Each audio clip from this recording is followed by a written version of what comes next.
얘들아, 엄마 여기 있다. 엄마 아직 살아있다고. 아들 며느리와 함께 떠난 가을산의 캠핑장. 칠흑 같은 어둠 속에서 산이 무너지는 굉음이 들리더니 흙더미가 쏟아져 내렸습니다. 저는 굴러온 돌덩이에 발이 묶인 채 간절하게 아들의 차를 향해 소리쳤지만 차는 오히려 더 빠르게 산을 내려가 버렸습니다.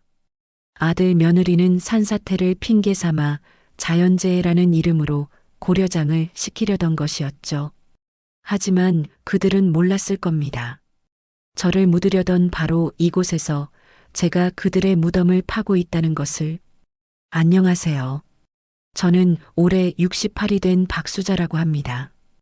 평생 국밥 장사하며 홀로 아들을 키워온 엄마로 산 지 30여 년, 이제 무거운 뚝배기 안 들고 편히 좀 살까 싶어 장사를 접으려던 찰나에 제 인생이 접힐 뻔한 사건이 생겼습니다.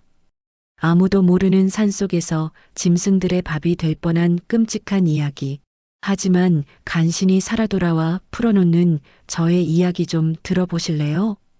그날 저는 30년간 말아온 순댓국 장사를 접기 위해 마무리를 하는 중이었어요. 세월의 손때가 묻은 가게를 정리하는 게 쉬운 일은 아니었지만 이제는 나이가 들어 무거운 솥을 감당하기가 어려워졌거든요. 엄마, 아직 정리 중이야?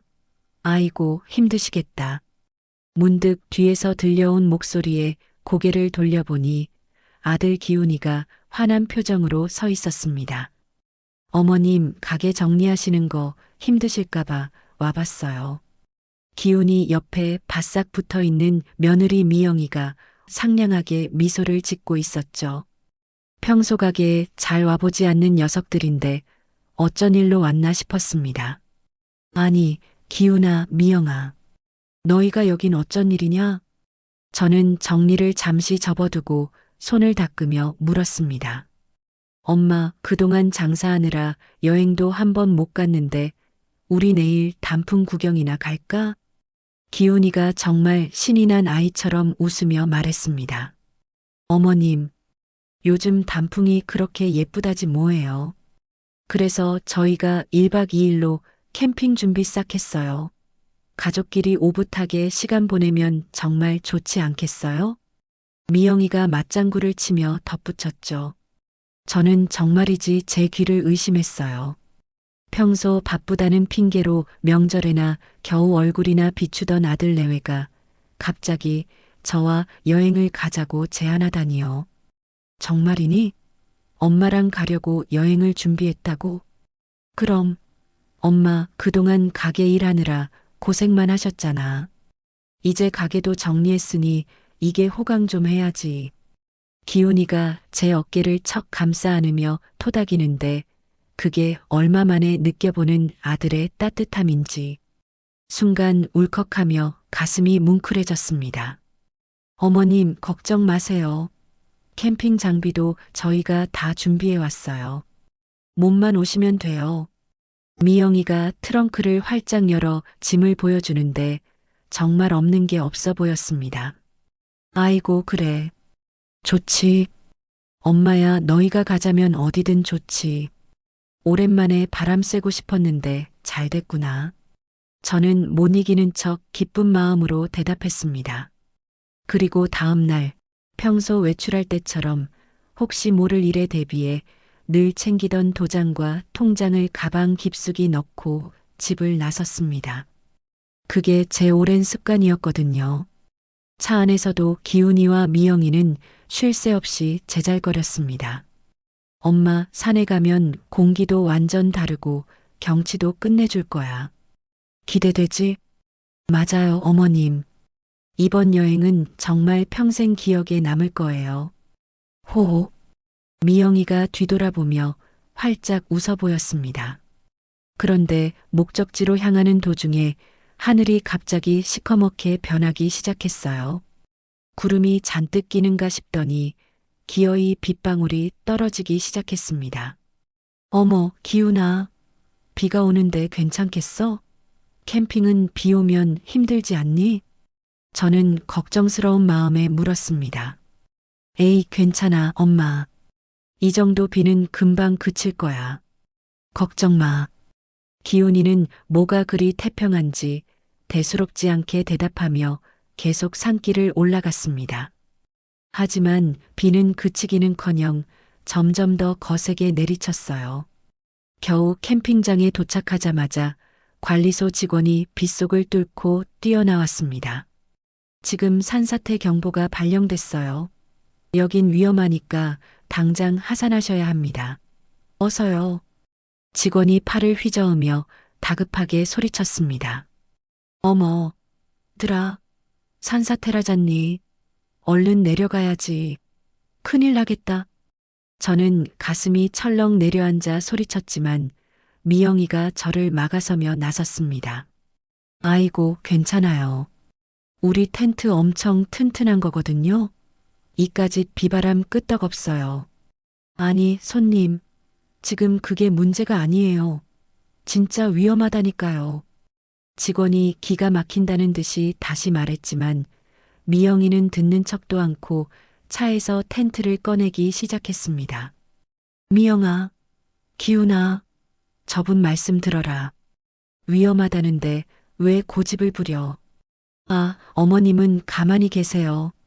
이 정도 비로는 절대 아무 일 없어요. 저희가 캠핑 한두 번 다녔게요. 미영이가 신경질적으로 쏘아붙이며 거세게 쏟아지는 비를 맞으면서 억지로 텐트를 설치하기 시작했어요. 기훈이도 거들면서 제게 말했습니다. 엄마, 우리가 알아서 할 테니까 그냥 차에 앉아 계셔. 걱정하지 마. 저는 빗줄기를 보며 가슴이 두근거렸지만 그래도 아들 내외가 저 하나 즐겁게 해주겠다고 이렇게 애쓰는구나 싶었어요. 이런 기회가 또 언제 있겠나 싶어서 불안한 마음을 억지로 달랬습니다. 텐트 안에서 빗소리를 들으며 저녁을 먹는데 기훈이가 제게 술을 한 잔 따라주며 말했습니다. 엄마, 그동안 정말 고생 많으셨어요. 이제 다 잊고 좀 편히 쉬세요. 맞아요, 어머님. 내일 아침엔 비도 그칠 테니 단풍 구경 실컷 하고 맛있는 것도 먹으러 가요. 미영이가 곁에서 거들었죠. 밤이 깊어지자 비바람은 그야말로 텐트를 집어삼킬 듯이 거세졌어요. 텐트가 찢어질 듯 흔들리는 소리에 저는 도저히 잠을 이룰 수가 없었습니다. 까무룩 잠이 들었을까요? 새벽 2시경이었던 것 같아요. 우르르르컹 온 산이 무너지는 듯한 엄청난 굉음이 들려왔습니다. 저는 깜짝 놀라 비명을 지르며 텐트에서 기어 나왔습니다. 기훈아, 미영아, 일어나. 큰일 났어. 사방은 순식간에 흙탕물로 변해 있었고 나무들이 부러지며 쓰러지는 소리가 귀를 찢을 듯 했습니다. 기훈아, 미영아, 어디 있니? 도망쳐야 된다. 저는 빗속에서 미친 듯이 아들 내외를 찾으며 소리쳤습니다. 그런데 저쪽을 보니 정말 놀랍게도 기훈이와 미영이는 이미 차에 올라타 있는 게 아니겠어요? 기훈아, 엄마 여기 있다. 나도 태워가야지. 나 좀 도와줘. 저는 흙탕물을 헤치며 차를 향해 미친 듯이 뛰어가며 소리쳤습니다. 하지만 기훈이는 차창 한 번 내리지 않은 채 그저 앞만 보며 급하게 시동을 걸었습니다. 기훈아, 어디 가니? 엄마 데리고 가야지. 저는 차 문을 붙잡으려고 필사적으로 손을 뻗으며 외쳤지만 차는 이미 제 앞을 스쳐 지나가기 시작했어요. 그 차를 따라 한 발이라도 더 뛰어가려 했지만 그만 발목이 돌틈에 끼이면서 그대로 낮아빠졌습니다. 그리고 바로 그 순간 거대한 흙더미가 제 위로 쏟아져 내렸죠. 의식을 잃어가는 그 찰나 저는 기훈이 차 뒷유리를 통해 뒤돌아보는 미영이의 얼굴을 똑똑히 봤습니다. 차가운 미소를 지으며 저를 비웃듯이 바라보던 그 표정을요. 그것이 제가 이 세상에서 마지막으로 기억하는 장면이었습니다. 그로부터 3주 만에 의식을 되찾았을 때 제 눈에 들어온 것은 중환자실의 차가운 천장 형광등이었습니다. 온몸이 부서질 듯 아팠고 눈을 돌려보니 여기저기 깁스와 붕대가 칭칭 감겨 있었어요. 어머님, 정신이 드세요? 간호사가 간신히 눈을 뜬 저를 발견하고는 다급히 달려와 말했습니다. 여기가 어디죠? 병원 중환자실이에요. 산사태 사고로 실려오셨어요. 저는 그제야 제가 겪었던 끔찍한 일이 현실이었음을 깨달았습니다. 살아있다는 사실 자체가 믿기지 않았습니다. 곧 담당 의사가 와서 제 상태를 설명해 주었습니다. 정말 천운이십니다. 여기저기 많이 다치셨지만 다행히 생명에는 지장이 없어요. 가족분들이 매일같이 문병 오셨는데 지금은 잠깐 외출하셨나 보네요. 가족이라니요? 제 아들과 며느리 말인가요? 네, 맞습니다. 아주 지극정성이시던데요. 의사의 말에 저는 기가 막혔습니다. 저는 분명히 기억하고 있었어요. 그들이 저를 그 흙더미 속에 버리고 도망쳤다는 것을요. 그때 제 침대를 정리하던 간병인 김말순 씨가 제게 조용히 다가왔습니다. 어머님, 정신 드셨네요. 다행이에요. 김말순 씨는 문 밖을 한번 쓱 살피더니 제 귀에 대고 아주 작은 목소리로 속삭였습니다. 그런데요, 어머님, 아까 아드님하고 며느님이 어머님 깨어나셨다는 소식 듣고는 둘 다 얼굴이 하얗게 질려서 당황해 하면서 나가셨어요. 네, 그게 무슨 말이에요? 진짜 이런 말 드리기는 뭐한데 아드님이 벌써 장례식장 알아보고 병원 원무과에 사망진단서 발급 절차까지 꼬치꼬치 물어봤다고 간호사한테 들었어요. 김말순 씨의 그 말을 듣는 순간 저는 머리부터 발끝까지 얼어붙는 것 같았습니다. 아니나 다를까 오후가 되자 기훈이와 미영이가 문병을 왔습니다. 하지만 제가 멀쩡히 눈을 뜨고 있는 것을 보고는 반가워하기는커녕 둘 다 흠칫 놀라며 억지 웃음을 지었어요. 두 사람이 서로 황급히 눈짓을 주고받는 모습이 제 눈에 똑똑히 보였습니다. 기훈아, 너 어떻게 엄마를 두고 도망칠 수가 있니? 도대체 왜 나를 버리고 갔어? 저는 끓어오르는 배신감을 누르며 곧바로 따져 물었습니다. 엄마, 그게 무슨 말이야? 우리가 엄마를 버리다니 말도 안 돼. 우리는 엄마 구하려다가 2차 붕괴 위험이 있어서 빨리 구조대를 부르러 내려간 거였어. 기훈이가 당황하며 둘러댔습니다. 거짓말 마. 내가 다 봤어. 너희들 나를 보고도 그냥 도망쳤잖아. 어머님, 지금 제정신이세요? 산사태 충격으로 기억이 다 뒤죽박죽된 건 아니시고요?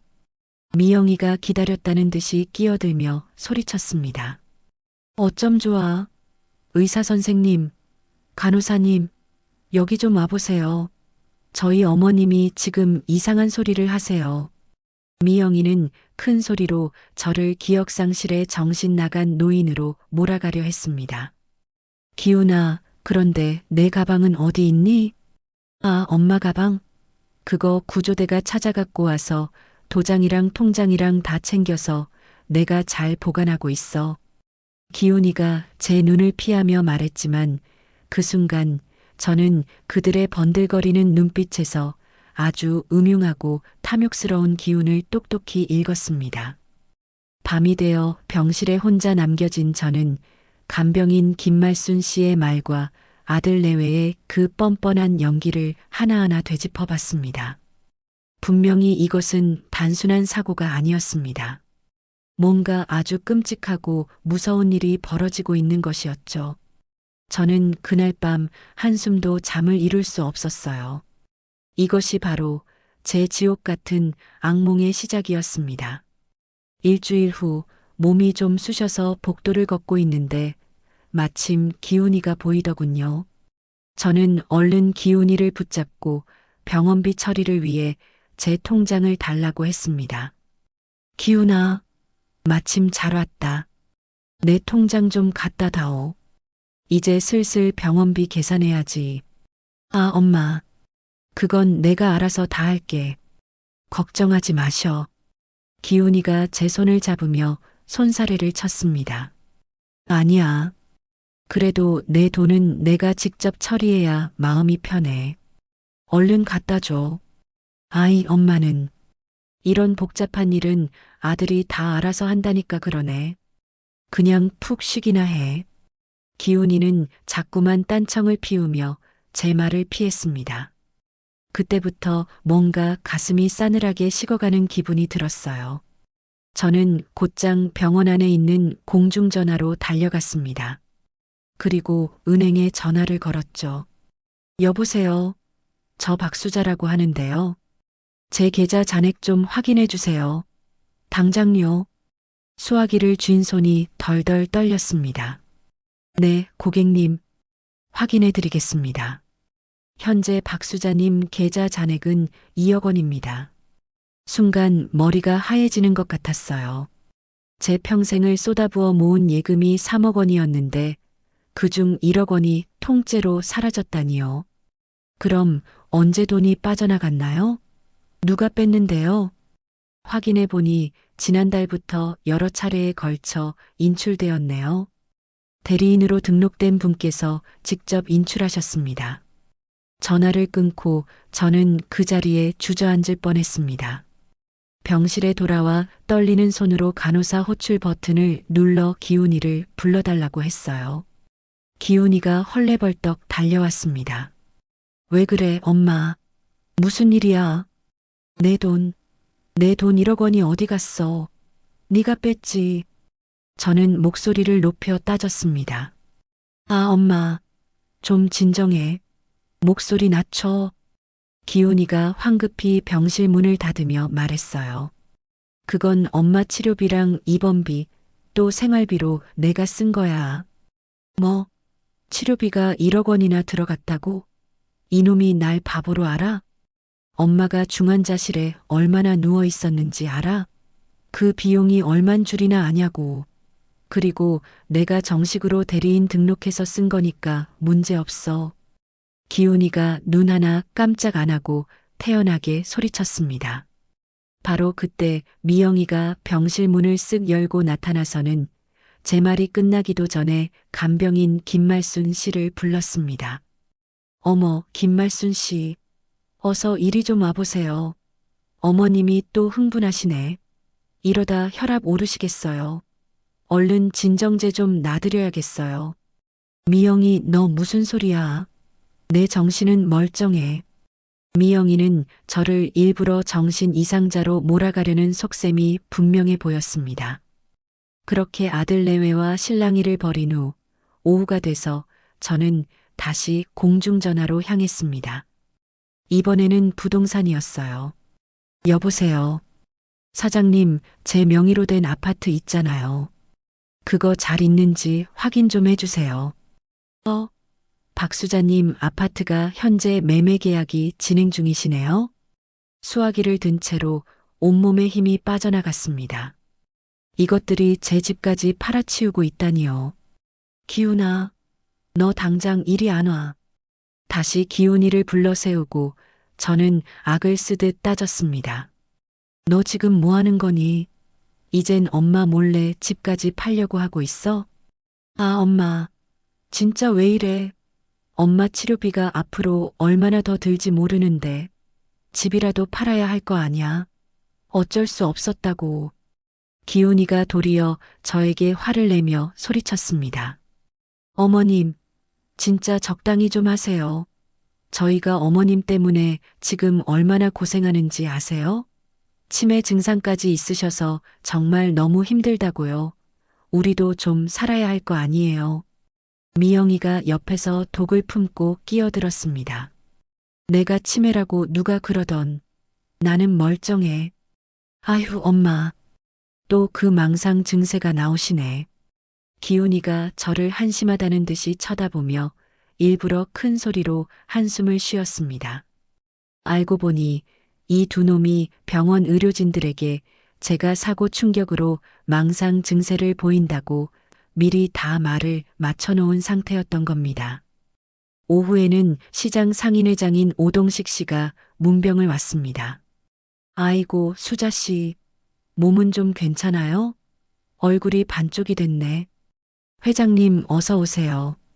와주셔서 고맙습니다. 그런데 수자 씨, 그 가게 말이야.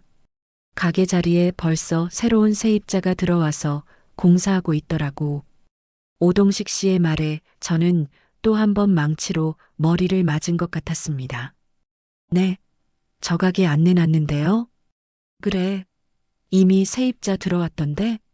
세상에 그 망할 자식들이 가게까지 내놓은 거였어요. 그날 밤 병실에 홀로 남겨진 저는 이 끔찍한 현실을 받아들여야만 했습니다. 제 평생이 담긴 재산이 하루아침에 그놈들 손에서 사라지고 있다는 걸 말이죠. 가슴속에서 아들 내외에 대한 참을 수 없는 분노와 복수심이 불길처럼 타오르기 시작했습니다. 다음 날 아침 저는 어떻게든 도움을 청하려 시장 상인들에게 전화를 걸기 시작했어요. 여보세요. 정미야. 나 수자 언니야. 어머 언니. 웬일이야. 몸은 좀 어때요? 정미야, 나 좀 도와줘. 우리 기훈이가 내 재산을 전부.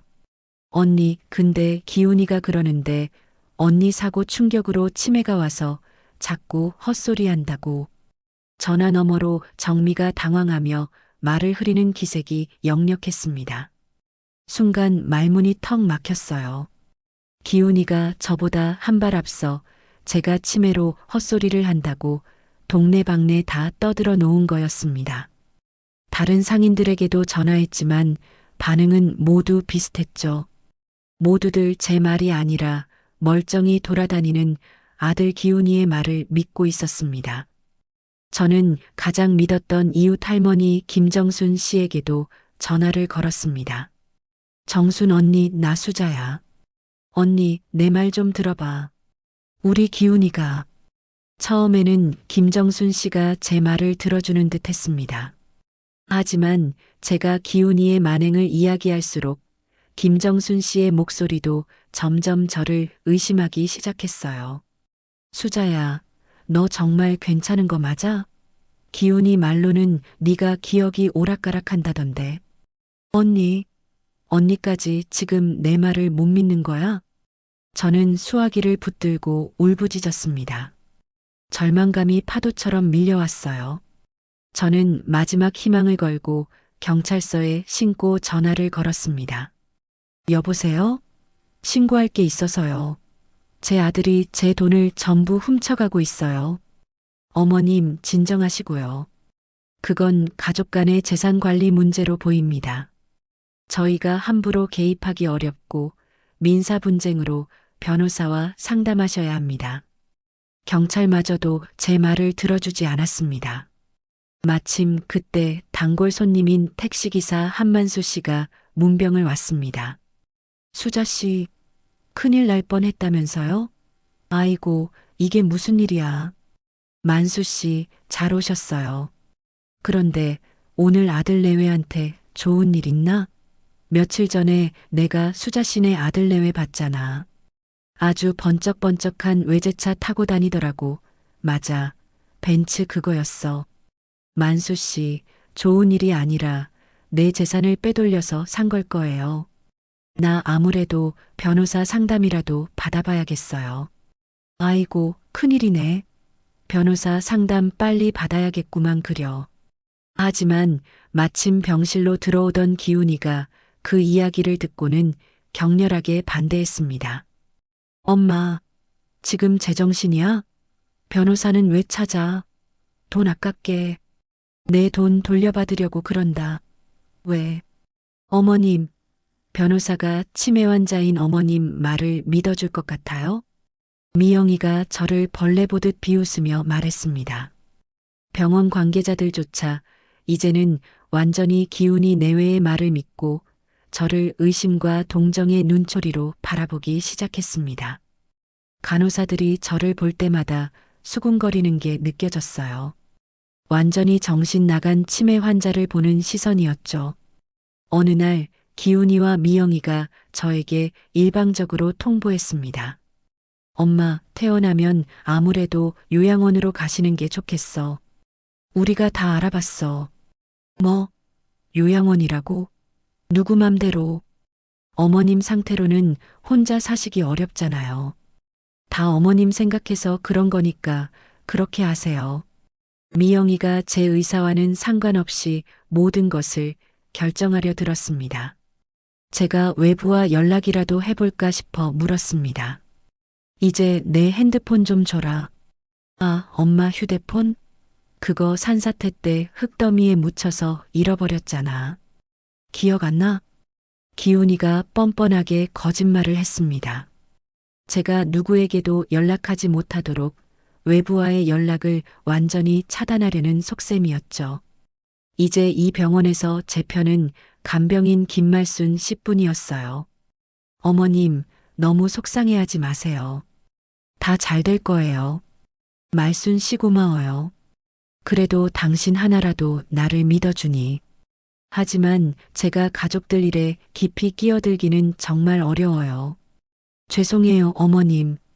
김말순 씨도 한계가 분명했습니다. 퇴원을 앞둔 저는 갈 곳도 없고 돈도 없고 믿어줄 사람 하나 없는 처지가 되었어요. 모든 사람이 저를 치매 환자로 여기고 있었고 제 피 같은 재산은 저 아이들의 손에서 하루하루 사라져가고 있었습니다. 그날 밤 저는 차가운 창밖을 바라보며 생각했습니다. 이제 제게 남은 것은 오직 복수뿐이라는 것을 말이죠. 아들 내외가 저를 이렇게 짓밟고 나락으로 밀어넣었으니 저도 그들에게 똑같이 피눈물을 흘리게 갚아줘야겠다고 다짐했습니다. 오직 그 복수만이 제가 다시 살아갈 유일한 이유가 되었습니다. 퇴원을 하루 앞둔 날이었습니다. 조용하던 제 병실에 웬 중년의 남성 한 분이 찾아오셨어요. 안녕하십니까, 어머님. 저는 정태식이라고 합니다. 그분이 제게 다가와 아주 정중하게 인사를 했습니다. 네, 그런데 누구시죠? 저는 산악구조대원입니다. 그날 산사태 현장에서 어머님을 구조했던 사람입니다. 산악구조대원이라는 그분의 말에 저는 깜짝 놀라고 말았습니다. 제 생명의 은인이 바로 눈앞에 서 있었던 거였어요. 아이고, 저를 구해주신 분이시군요. 정말 고맙습니다. 이 은혜를 어떻게 갚아야 할지. 아닙니다. 환자분께서 회복하시는 걸 확인하러 왔습니다. 제가 조심스럽게 여쭤보고 싶은 게 있어서요. 정태식 씨가 병실 문 쪽을 한번 살피더니 목소리를 낮춰 말했습니다. 혹시 사고 당시 상황에 대해서 기억나시는 게 있으신가요? 네, 똑똑히 기억합니다. 제 아들놈하고 며느리가 쏟아지는 흙더미 속에 저를 버리고 도망쳤어요. 저는 망설임 없이 솔직하게 증언했습니다. 그러자 정태식 씨가 놀란 표정을 지었습니다. 역시 그러셨군요. 어머님, 그것과 관련해서 제가 꼭 보여드릴 게 있습니다. 그분이 가방에서 태블릿이라는 것을 꺼내더니 제 쪽으로 화면을 돌려 영상을 틀어줬습니다. 이건 그날 캠핑장 관리소의 CCTV 영상입니다. 잘 보십시오. 화면에 나타난 장면을 보고 저는 그만 숨이 멎는 것 같았어요. 기훈이와 미영이가 산사태 경보가 발령된 후에도 저를 텐트에 그대로 내버려 두는 모습이 보였습니다. 더욱 충격적인 것은 그 다음 장면이었습니다. 기훈이가 제 휴대폰을 바닥에 세게 내동댕이쳐 부수고 미영이가 그 부서진 부품들을 발로 밟아 주변 숲 쪽으로 흩뿌리고 있었습니다. 그리고 둘이서 모든 게 끝났다는 듯이 서로 눈짓을 주고받으며 차를 몰고 떠나는 모습까지 모든 게 똑똑히 찍혀 있었죠. 이럴 수가. 저는 39년간 제 모든 것을 바쳐 키운 아들이 정말로 저를 죽이려 했다는 그 끔찍한 현실을 도저히 믿을 수가 없었습니다. 하지만 영상 속에서 마지막으로 차를 타고 떠나며 뒤를 돌아보던 미영이의 그 차가운 미소는 제가 의식을 잃기 직전에 봤던 그 표정과 정확히 일치했습니다. 이 모든 증거를 경찰에 제출했지만 가족 간의 문제라며 수사가 제대로 진행되지 않고 있습니다. 어머님께서 직접 법적 대응을 하셔야 할 것 같습니다. 저는 태블릿 화면을 붙잡고 오열했습니다. 아들 내외에 대한 배신감과 주체할 수 없는 분노로 온몸이 사시나무처럼 떨렸습니다. 반드시 복수할 겁니다. 이런 짓을 저지르고도 저것들이 편히 발 뻗고 살도록 둘 수는 없어요. 절대로요. 어머님, 제 연락처입니다. 법정에서든 어디서든 증언이 필요하시면 언제든 연락 주십시오. 정태식 씨가 명함 한 장을 제 손에 쥐어주며 위로해 주었습니다. 그리고 퇴원 당일이 밝았습니다. 저는 애들이 와서 짐이라도 챙겨줄까 싶어 내심 기다렸지만 기훈이와 미영이는 끝내 코빼기 하나 비치지 않았습니다. 결국 저는 병원 사회복지사의 도움을 받아 간신히 임시 숙소 정보를 얻을 수 있었어요. 어머님, 부디 몸조리 잘하세요. 그리고 꼭 조심하셔야 해요. 간병인 김말순 씨가 제 손을 꼭 잡으며 마지막 작별 인사를 했습니다. 말순 씨, 그동안 정말 고마웠어요. 덕분에 버텼습니다. 이건 혹시 모르니까 제 연락처예요. 무슨 일 있으시면. 김말순 씨가 주위를 살피며 제 주머니에 몰래 쪽지 하나를 찔러 넣어 주었습니다. 임시 숙소라는 곳에 도착해서야 저는 제 처지를 실감할 수 있었습니다. 환자복과 병원에서 신던 슬리퍼 한 켤레가 제 전 재산의 전부였거든요. 저는 남은 동전까지 긁어모아 기훈이에게 전화를 걸었습니다. 기훈아, 나 퇴원했다. 나 좀 데리러 와라. 당장? 아, 엄마. 그 아파트는 지금 매매가 진행 중이라서 집에 못 들어가. 내가 알아본 요양원으로 가는 게 어때? 거기가 훨씬 편할 거야. 뭐? 집이 어디 갔다고? 이놈아, 그게 무슨 소리야? 아, 진짜. 엄마 치료비 때문에 어쩔 수 없었다고 몇 번을 말해. 기훈이는 그렇게 냉정하게 소리치고는 전화를 끊어버렸습니다. 저는 믿을 수가 없어서 예전 제 가게가 있던 시장을 찾아가 봤습니다. 하지만 제 순댓국 가게 자리에는 이미 번쩍이는 간판이 새로 걸려 있었고 낯선 사장이 저를 쳐다봤습니다. 저기 혹시 여기 전에 순댓국집 하던 박수자라고 아세요? 누구요?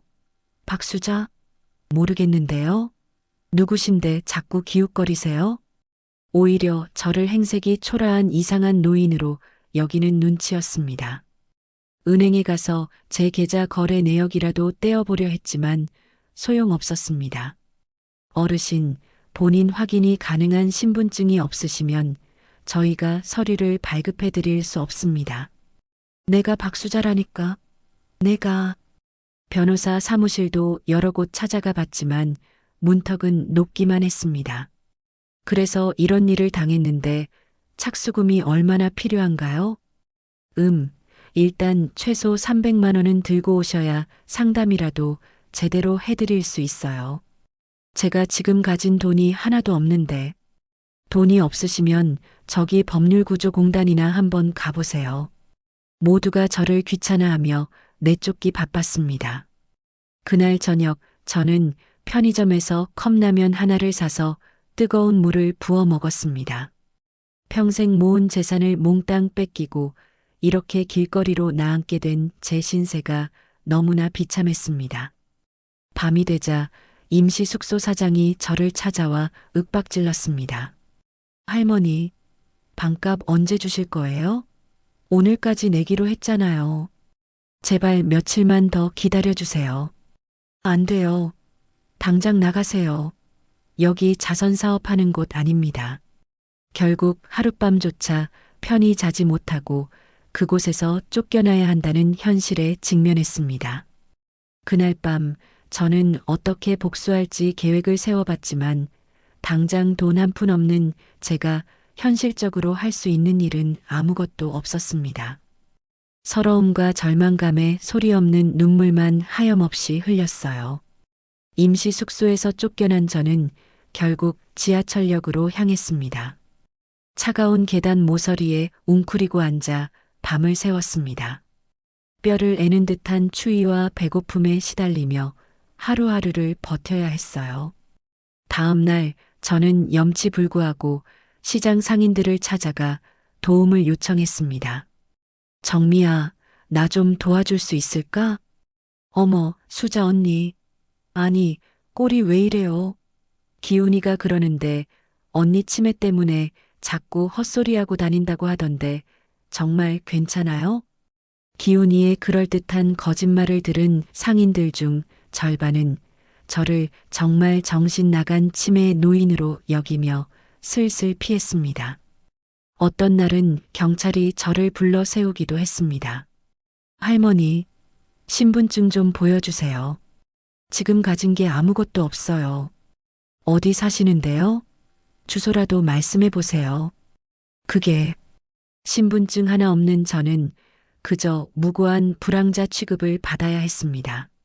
며칠을 꼬박 굶주린 저는 결국 쓰레기통을 뒤져 사람들이 버린 음식을 찾아야 했습니다. 제 인생이 이렇게까지 처참하게 망가질 줄은 정말 꿈에도 몰랐습니다. 그러다 우연히 택시를 몰던 한만수 씨가 저를 발견했습니다. 수자 씨, 아니, 수자 씨 맞죠? 왜 여기 있어요? 만수 씨, 아니, 이게 도대체 무슨 일이에요? 제가 뭐 도와드릴 일이라도. 하지만 저는 남은 자존심 때문에 차마 사실대로 말하지 못하고 거짓말을 했습니다. 아, 괜찮아요. 그냥 잠깐 바람 쐬러 나온 거예요. 공중화장실에서 찬물로 얼굴을 씻으며 거울에 비친 제 모습을 봤습니다. 머리는 산발인데다 얼굴은 때로 얼룩진 제 자신이 너무나 한심하고 비참했습니다. 저는 정말 마지막으로 기훈이에게 전화를 걸었습니다. 기훈아, 엄마야, 제발 엄마 좀 도와줘. 엄마 밥도 못 먹었어. 아, 진짜 귀찮게 좀 하지 마. 엄마, 그럴 시간 있으면 정신병원에나 가봐. 다신 전화하지 마. 기훈이는 제 말은 들을 생각도 없다는 듯이 매정하게 전화를 끊어버렸습니다. 밤마다 차가운 지하철 계단에서 쪽잠을 자며 저는 아들 내외에 대한 원망과 지독한 복수심으로 가슴이 타들어갔습니다. 지하철역에서 굶주림과 추위에 떨며 열흘째 버티던 어느 날이었어요.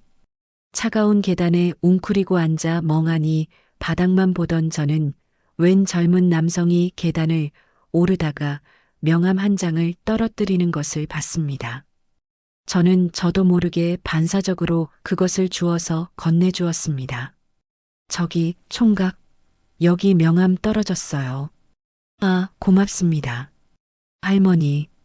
그런데 그 남성이 명함을 받아들다 말고 때에 절어있는 제 얼굴을 한참이나 빤히 들여다봤습니다. 그러다 갑자기 눈을 동그랗게 뜨며 믿을 수 없다는 표정을 지었습니다. 이모님? 혹시 박수자 이모님 아니세요? 네. 저를 아세요? 누구시죠? 저는 남루한 행색에 고개도 못 들고 되물었습니다. 너무나 초라해진 제 모습이 부끄러워서 그가 누구인지 알아볼 생각도 못했습니다. 이모님, 저 영준이에요. 김영준. 15년 전에 이모님 순댓국 가게에서 밥 얻어먹으면서 공부했던 그 고시생. 기억 안 나세요? 영준이라는 이름을 듣는 순간 잊고 지냈던 기억이 번개처럼 스쳐 지나갔습니다. 가난해서 밥도 제대로 못 먹고 다니던 그 학생이 안쓰러워 제가 3년간 매일같이 따뜻한 국밥을 챙겨줬던 그 영준이었습니다. 아이고, 영준아. 네가 정말 영준이란 말이니? 네, 이모님 맞아요. 그런데 이모님이 왜 이런 모습으로, 왜 이런 곳에 계세요? 영준이가 제 꼴을 보고는 말을 잇지 못하며 당황했습니다. 이모님, 저 이제 변호사 됐어요. 영준이가 자기가 떨어뜨렸던 그 명함을 제 눈앞에 다시 보여주었습니다. 거기에는 정말로 변호사 김영준이라고 또렷하게 적혀 있었습니다. 세상에, 영준아, 네가 변호사가 됐구나.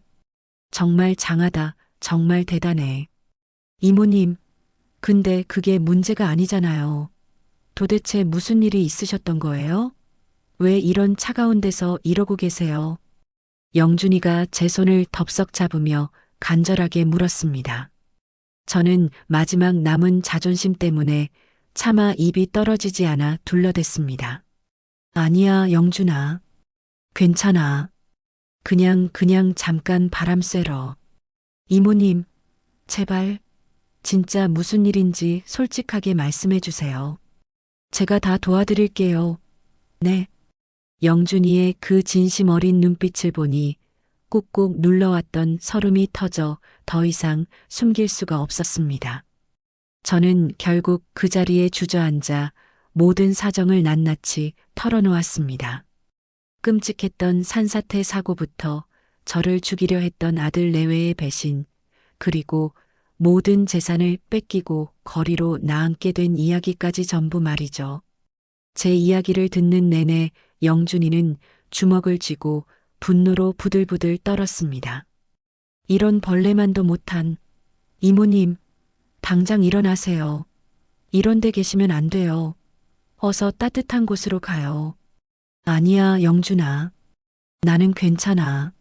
무슨 말씀하시는 거예요? 이모님이 절망 속에 있던 저를 도와주셨으니까 이번에는 제가 이모님을 도와드릴 차례예요. 영준이가 제 팔을 강하게 부축해서 억지로 일으켜 세웠습니다. 그리고는 저를 근처 모텔로 데려가 다짜고짜 방부터 잡아주었습니다. 이모님, 일단 여기서 몸부터 녹이세요. 제가 깨끗한 옷이랑 따뜻한 음식 좀 사다 드릴게요. 꼼짝 말고 계세요. 영준아, 고맙다. 정말 고마워. 저는 오랜만에 따뜻한 물로 씻고 영준이가 사다 준 깨끗한 옷으로 갈아입었습니다. 그리고 따뜻한 밥을 입에 넣자 그제야 제가 살아있다는 게 실감이 났습니다. 이모님, 15년 전 이모님이 주신 그 국밥 한 그릇이 없었다면 저는 지금 이 자리에 없어요. 이모님은 제 생명의 은인이시라고요. 영준이가 제 손을 잡고 눈물을 글썽이며 말했습니다. 영준아, 뭘 그때 일은 다 지나간 일인데. 아니에요. 이모님이 아니었으면 저는 진작에 고시를 포기했을 거예요. 이번에는 제가 무슨 일이 있어도 이모님을 도울게요. 절대 사양하지 마세요. 그날 밤 저는 몇 주 만에 처음으로 따뜻한 침대에 누워 소리 없이 눈물을 흘렸습니다. 모든 것이 끝났다고 생각한 절망의 나락에서 한 줄기 희망의 빛을 만난 기분이었습니다. 이것은 분명 하늘이 제게 복수하라고 내려준 마지막 기회라고 생각했습니다. 다음 날 영준이는 당장 저를 위한 작은 원룸을 계약해 주었습니다. 이모님, 이제 여기서 편하게 지내세요. 당분간 생활비도 제가 다 책임지겠습니다. 영준아, 정말 미안해서 어떡하니. 내가 이런 신세가 돼서. 그런 말씀 마세요, 이모님. 일단 여기서 몸과 마음부터 추스르세요. 그리고 저랑 같이 복수할 방법을 찾아보는 겁니다. 저는 곧바로 영준이에게 정태식 구조대원의 연락처를 알려주었습니다. 그날 사고 현장 CCTV 영상이랑 증거들을 그분이 다 가지고 계셔. 꼭 좀 만나봐. 알겠습니다, 이모님. 제가 즉시 연락해서 모든 증거 자료를 확보하겠습니다. 영준이가 든든하게 나섰습니다. 영준이의 도움으로 저는 잃어버렸던 신분증과 법적 대응에 필요한 기본 서류들을 모두 재발급받았습니다. 복수를 위한 첫걸음을 내디딘 셈이었죠. 이모님, 지금부터 그 아들놈과 며느리의 재산 탈취 과정을 샅샅이 추적하겠습니다. 이모님 몰래 빼돌린 은행 거래 내역과 부동산 매매 기록들을 전부 조사할게요. 영준이가 차분하게 설명해 주었습니다. 영준아, 나는 단순히 돈만 되찾고 싶은 게 아니야. 나한테 그런 짓을 저지른 악행의 대가를 반드시 아주 확실하게 치르게 만들고 싶어. 저는 이를 갈며 말했습니다. 네, 이모님 마음 제가 다 압니다. 하지만 완벽한 복수를 위해서는 시간이 조금 걸리더라도 차근차근 아주 치밀하게 준비해야 해요. 조급해 하시면 안 돼요. 며칠 후 영준이는 저를 위해 작은 분식집 자리를 하나 얻어 임대 계약까지 마쳤습니다. 제가 가장 잘하는 떡볶이와 순댓국으로 다시 장사를 시작하기로 한 겁니다. 이모님, 여기서 다시 시작해 보시는 거예요. 할 수 있으시죠? 그래, 고맙다, 영준아. 다시 해봐야지. 첫 장사를 시작한 날에는 손님이 단 한 명도 오지 않았습니다. 하지만 저는 절대 포기하지 않고 매일 새벽같이 일어나 정성껏 음식을 준비했습니다. 영준이는 그런 저를 돕기 위해 매일 저녁 제 가게를 찾아와 주었습니다. 이모님, 순댓국 제일 맛있는 걸로 한 그릇 주세요. 아이고, 영준아. 이렇게 매일 와주니 정말 고맙다. 겸사겸사 복수 계획 진행 상황도 알려드려야죠. 지금 증거 수집이 아주 순조롭게 잘 되고 있습니다. 그렇게 한 달쯤 지나자 하루에 10만 원 정도의 소박한 수입을 올리기 시작했습니다. 비록 적은 돈이었지만 제 힘으로 정직하게 번 돈이라는 자부심을 되찾을 수 있었습니다. 가게 운영이 조금씩 안정되자 저는 그 수익의 일부를 떼어 영준이에게 정식으로 수입료로 지급했습니다. 영준아, 이제 나도 네 도움만 받는 신세가 아니라 너의 정당한 의뢰인이 된 거야. 알았지? 그러니까 앞으로 제대로 된 법률 서비스를 받고 싶네.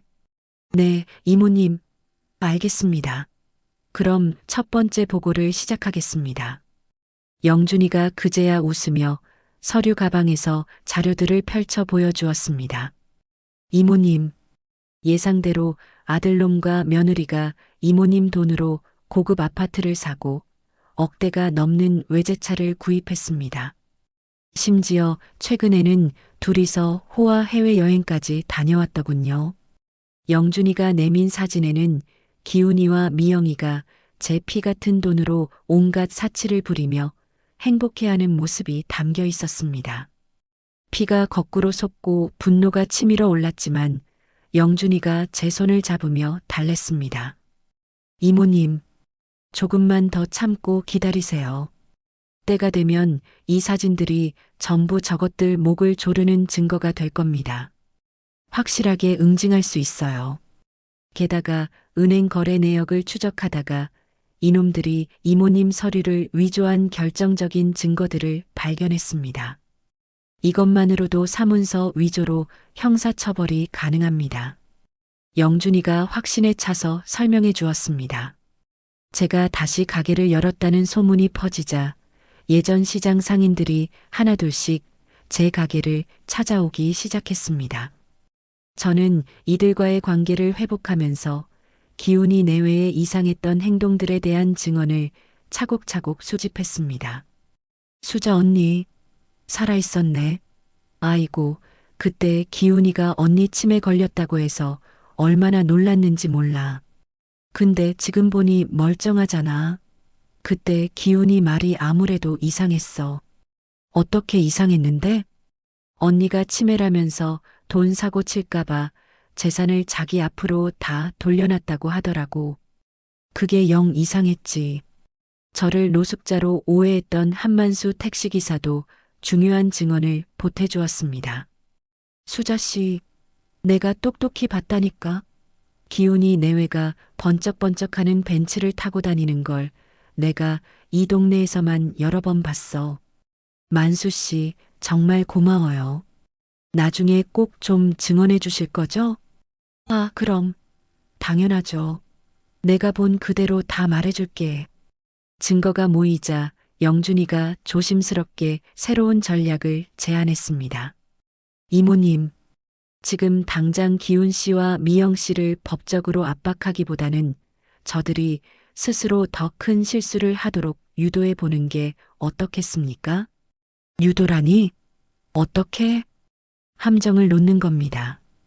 지금 저들은 이모님이 노숙 생활을 전전하다 어떻게든 됐을 거라 생각하고 완전히 방심하고 있을 거예요. 그때를 노려 결정적인 증거를 확보하는 거죠. 저는 영준이의 치밀한 지시를 따르기로 했습니다. 그렇게 6개월이 지나자 저는 굶주렸던 몸무게도 다시 늘고 안색도 눈에 띄게 좋아졌습니다. 예전 순댓국집 사장 시절의 활기를 되찾기 시작한 거죠. 어느 날 영준이가 비장한 표정으로 저를 찾아와 말했습니다. 이모님, 이제 모든 증거를 충분히 확보했습니다. 저놈들이 빠져나갈 구멍은 없습니다. 이제 본격적인 법적 조치를 시작할 때입니다. 정말이니, 영준아? 네. 드디어 이모님의 복수를 시작할 때가 왔습니다. 저는 쿵쾅거리는 가슴을 애써 억눌렀습니다. 드디어 그날이 온 겁니다. 저는 영준이가 세운 마지막 계획에 따라 아들 내외에게 마지막 함정을 놓을 준비를 마쳤습니다. 제 작은 분식집이 슬슬 입소문을 타기 시작했습니다. 특히 제가 예전 손맛을 살려 끓여낸 뜨끈한 순댓국을 찾는 단골 손님들이 하나둘 늘어났어요. 아이고, 사장님, 이 집 순댓국은 진짜 국물이 끝내줘요. 다른 데랑은 비교가 안 돼요.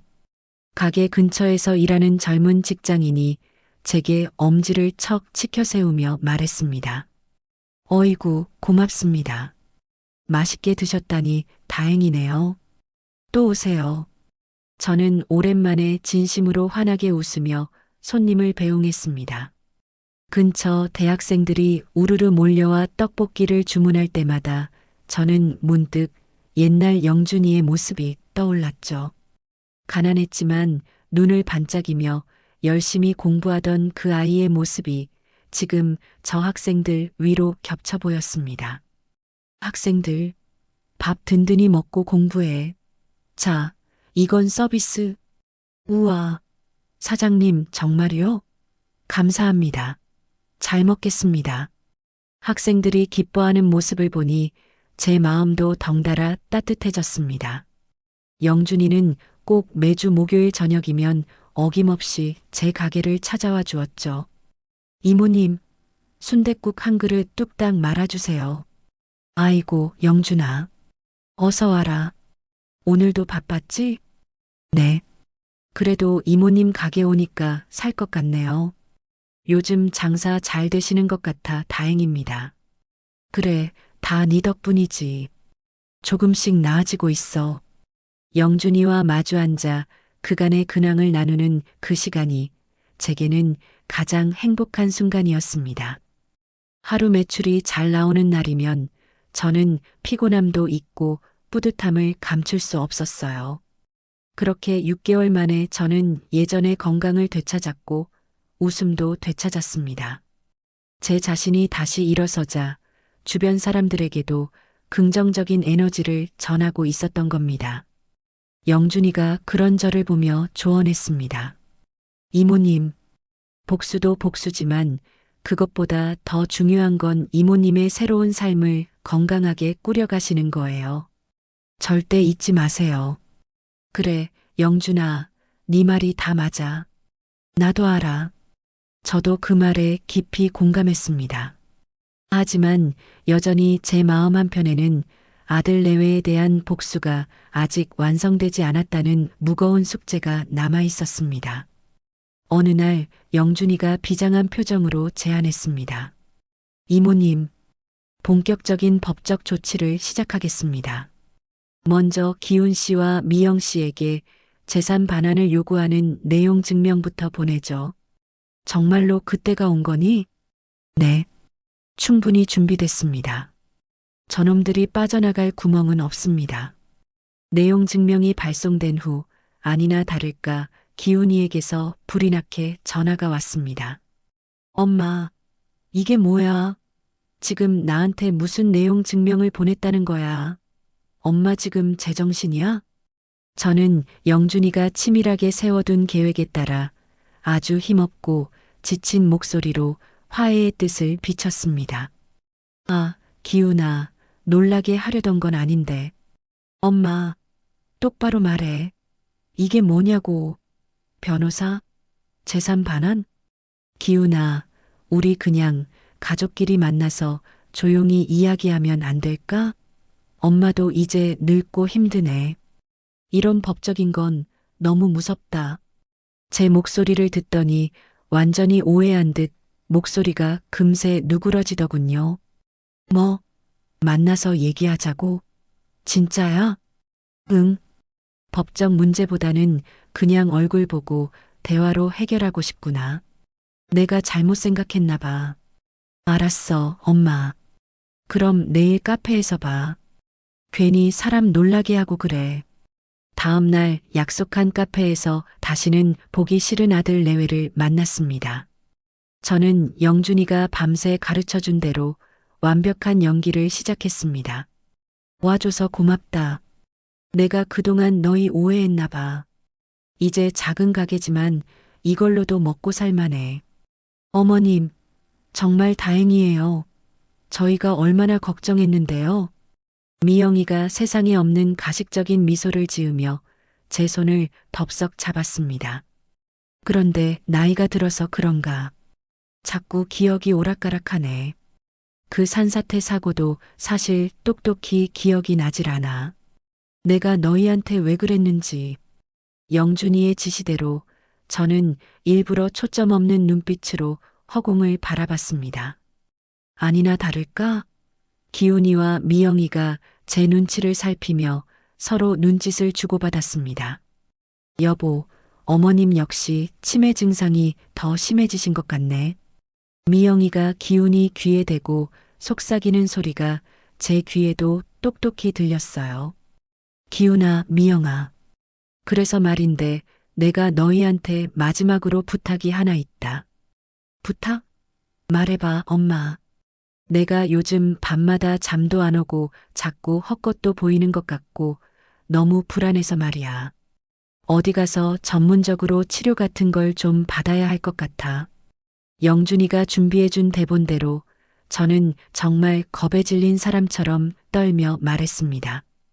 그 말을 듣자마자 미영이의 눈이 탐욕스럽게 반짝이는 것을 저는 놓치지 않았습니다. 어머님, 어쩜 그런 생각을 정말 잘 생각하셨어요. 안 그래도 저희가 그럴까봐 얼마나 걱정했는데요. 그럼 아예 시설 좋은 정신병원에 입원하시는 건 어떨까요? 제가 아는 곳 중에 아주 좋은 데가 있는데 한번 알아봐 드릴게요. 그래. 그게 좋겠다. 기훈이도 신이 나서 맞장구를 쳤습니다. 그래, 엄마.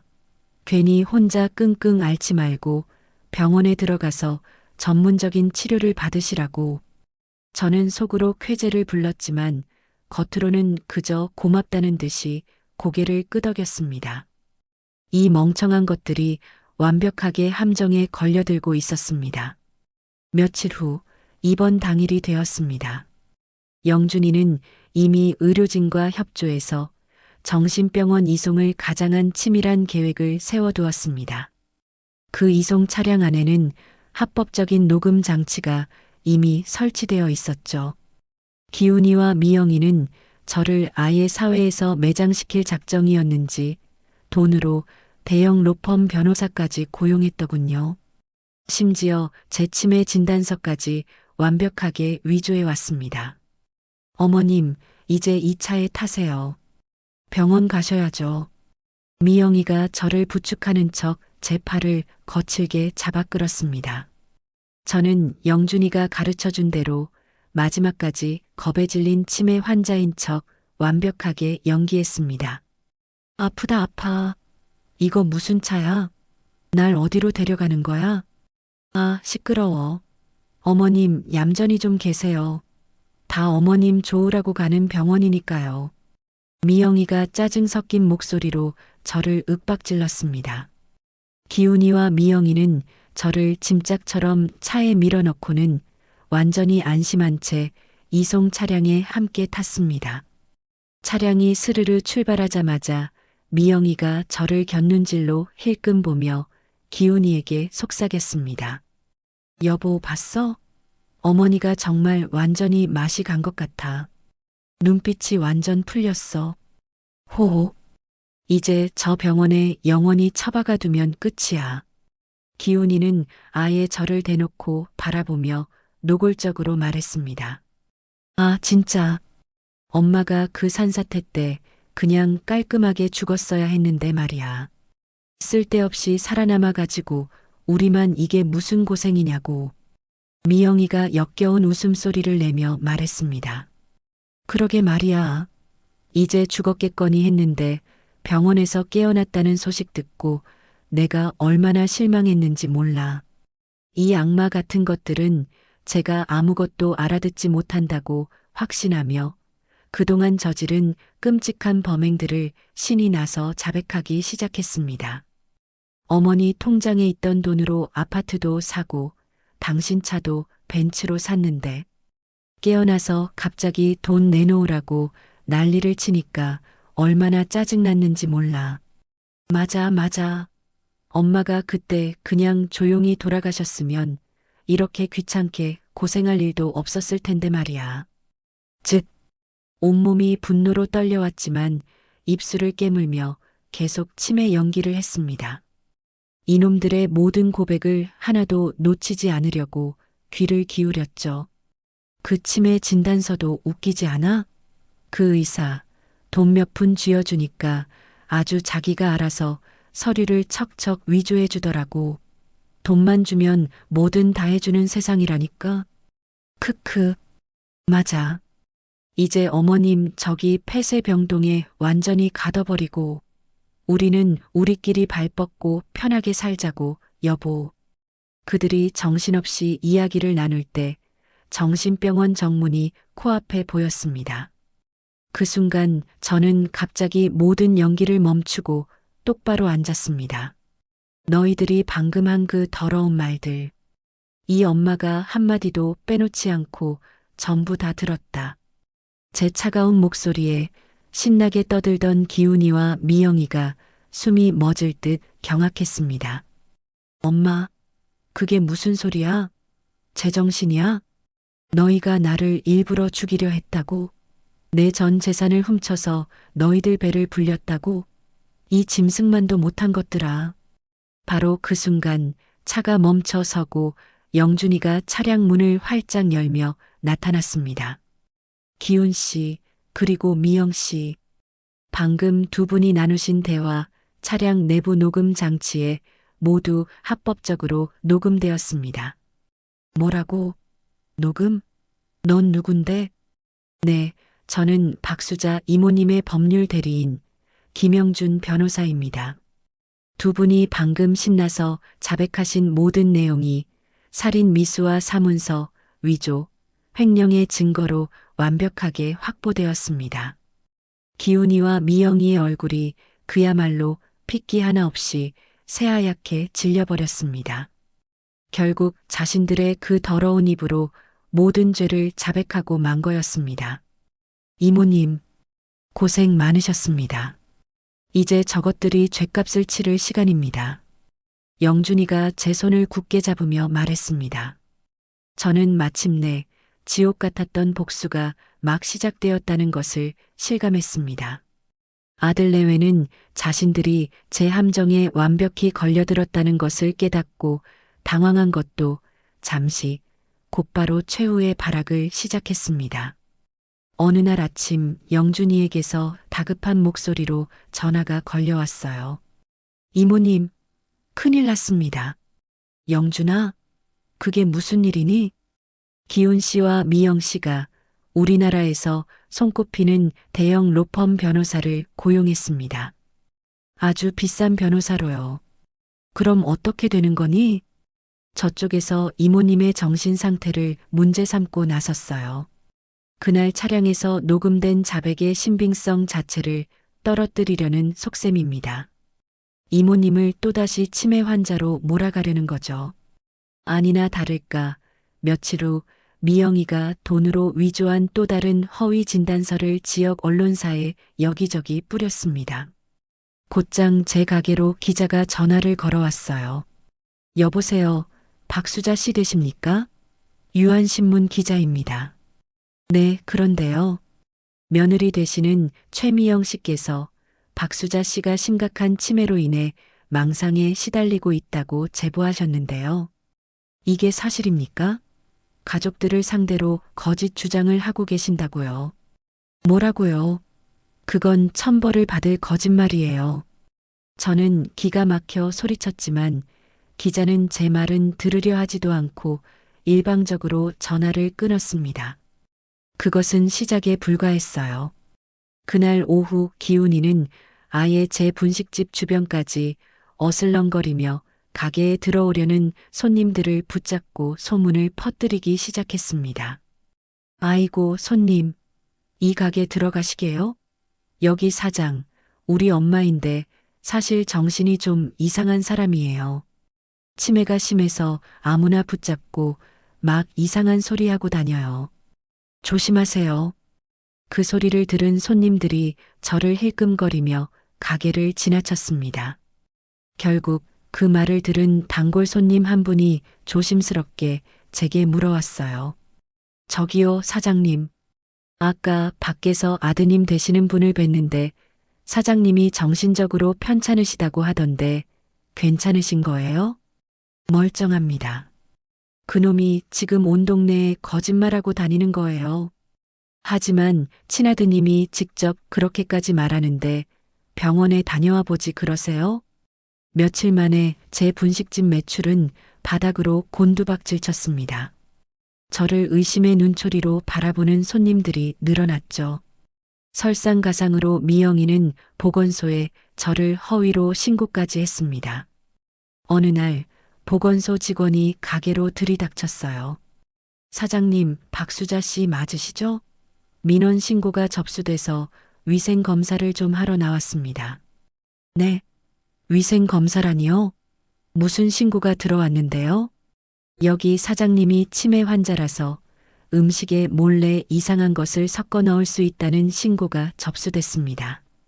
주방 검사에 협조해 주시죠. 저는 정말 기가 막히고 어이가 없어서 혈압이 오를 지경이었습니다.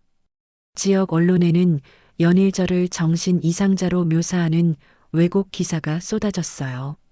충격, 치매 노인의 망상, 가득한 허위 주장, 가족들 고통만 가중. 제 명예는 그야말로 바닥까지 실추되었습니다.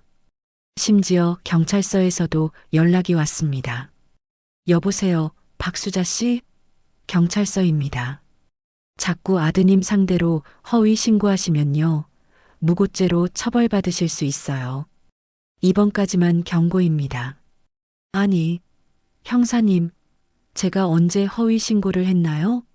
저는 피해자라고요. 그놈들이 저를. 아드님 쪽 변호사가 제출한 자료로는 박수자 씨 주장이 전부 망상이라고 하던데요. 바쁜 경찰력 낭비하지 마시고 그냥 병원 치료나 잘 받으세요.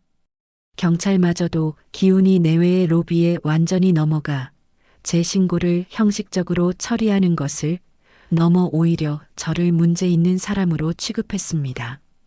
저는 정말이지 모든 것을 다시 잃을 위기에 처했습니다. 심지어 김영준 변호사마저도 이런 엄청난 사회적 압력 때문에 저를 포기할까봐 덜컥 두려워졌어요. 저를 의심하던 시장 상인들은 이제 아예 확신을 가지고 저를 피했습니다. 수자 씨, 제발 고집 그만 부리고 병원에 좀 가봐. 기훈이가 저렇게까지 하는 데는 다 이유가 있지 않겠어? 나는 멀쩡하다고. 저놈들이 거짓말하는 거라고. 아이고 몰라. 무서워서 말도 못 붙이겠네. 괜히 엮이기 싫어. 저를 정신 이상자 취급하며 거리를 두었습니다. 제 분식집 단골 손님들도 하나둘 발길을 끊었고 하루 매출이 10,000원도 안 되는 날이 늘어갔습니다. 며칠 뒤 보건소 조사관이 검사 결과지를 들고 저를 찾아왔습니다. 사장님, 검사 결과 음식이나 위생 상태에 전혀 아무런 문제가 없는 것으로 나왔습니다. 아주 깨끗하네요. 그것 봐요. 제 말이 맞잖아요. 네. 그래서 저희가 역으로 허위 신고한 분에게 강력하게 경고 조치했습니다. 하지만 이미 동네에 퍼진 이상한 할머니 가게라는 소문은 쉽게 가라앉지 않았습니다. 저는 매일 텅 빈 가게에 홀로 앉아 지독한 절망감에 시달려야 했어요. 그때 영준이가 제 가게 문을 열고 들어왔습니다. 이모님, 기운 내세요. 이러시면 안 됩니다. 영준아, 나 이제 너무 지쳤어. 생활고가 다시 저를 옥죄어 오자 저는 정말 모든 것을 놓고 싶어졌습니다. 영준아, 그냥 다 포기하고 조용히 죽은 듯이 살고 싶다. 이젠 더 이상 싸울 힘이 없어. 이모님, 그게 무슨 말씀이세요? 절대 포기하시면 안 됩니다. 지금 저것들이 저렇게 발악하는 건 자기들이 곧 끝장날 거라는 걸 알기 때문이에요. 영준이가 제 손을 굳게 잡으며 다짐했습니다. 저것들이 지금 증거를 인멸하고 거짓말로 언론을 속이는 것, 더 큰 범죄를 저지르는 겁니다. 이게 오히려 저것들 목을 조르는 더 확실한 증거가 될 거예요. 제가 끝까지 함께 싸울 테니 이모님도 절대 포기하시면 안 돼요. 그 와중에도 한만수 택시기사님은 변함없이 저를 지지해 주었습니다. 아이고, 수자씨. 장사도 안 되는데 오늘은 접고 내가 사온 커피 한 잔 해요. 만수씨, 매일 이렇게 와주시고 정말 고마워요. 에이, 뭘. 나는 수자씨 믿어. 저런 싹수 노란 놈들한테 질 사람이 아니잖아. 내가 끝까지 응원할 테니 힘내쇼. 한만수 씨는 매일 제 가게에 들러 힘을 실어주었습니다. 저는 밤마다 끔찍한 스트레스로 잠을 이루지 못했지만 김영준 변호사와 한만수 씨 같은 분들을 믿고 복수를 포기할 수 없다는 의지를 다시 다잡았습니다. 그리고 며칠 뒤 영준이가 드디어 반격의 카드를 들고 저를 찾아왔습니다. 이모님, 드디어 잡았습니다. 저놈들 변호사가 증거인멸과 위증교사에 직접 관여했다는 결정적인 증거를 포착했습니다. 정말이야? 그 비싼 변호사 말이야? 네. 제가 당장 법무부와 변호사협회에 징계 신고를 넣었습니다. 이제 저놈들 변호사 자격도 정지될 거고 기훈 씨와 미영 씨도 변호사법 위반 교사 혐의까지 추가되어 더 큰 죄를 받게 될 겁니다. 그 소문을 들었는지 시장 상인회장 오동식 씨도 오랜만에 저를 찾아왔습니다. 수자 씨, 내가 다 들었어.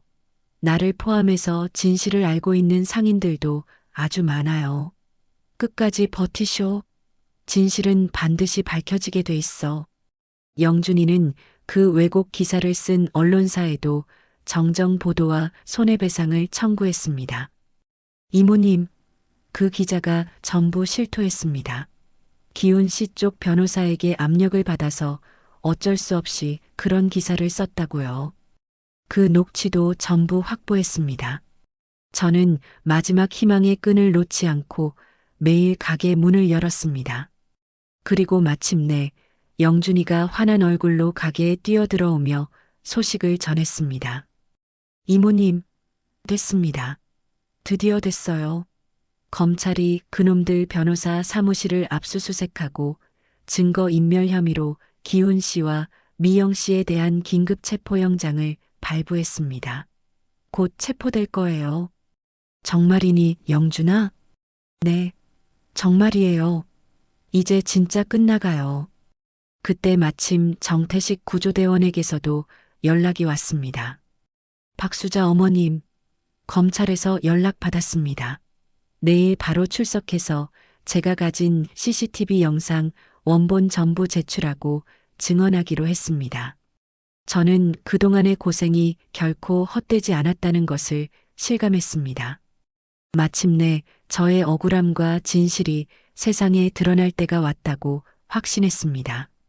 그날 밤 저는 오랜만에 기도하는 마음으로 내일을 기다렸습니다. 부디 정의가 실현되기를 간절히 바랐죠. 김영준 변호사가 제 손을 꼭 잡아주었습니다. 이모님, 오늘 밤은 정말 편히 주무세요. 모든 것이 잘 될 겁니다. 제가 꼭 그렇게 만들겠습니다. 약속드려요. 그래, 고맙네, 영준아. 정말 고마워. 저는 마침내 평안한 마음으로 잠에 들 수 있었습니다. 그래요. 내일이면 이 모든 지옥이 끝날 거라는 희망을 품고 말입니다. 다음 날 정말 이른 시간에 영준이에게서 흥분한 목소리로 전화가 걸려왔습니다. 이모님, 정말 좋은 소식입니다. 영준아, 무슨 일인데 그래? 이렇게 이른 아침부터?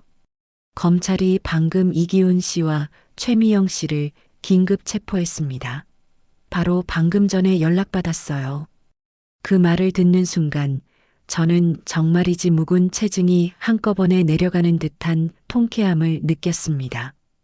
저도 모르게 뜨거운 눈물이 흘러내렸어요. 그동안 죽지 못해 버텨왔던 모든 고생이 결코 헛되지 않았다는 것을 실감했죠. 아니나 다를까 그날 저녁 지역 언론에서는 존속살인 미수 사건이라는 충격적인 제목으로 기훈이와 미영이의 끔찍한 범행을 대대적으로 보도하기 시작했습니다.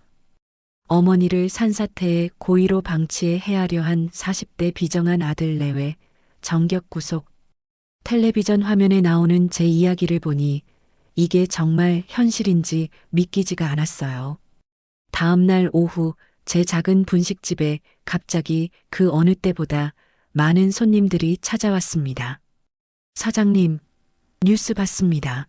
아이고, 그동안 얼마나 마음고생이 심하셨어요. 정말 힘드셨겠어요.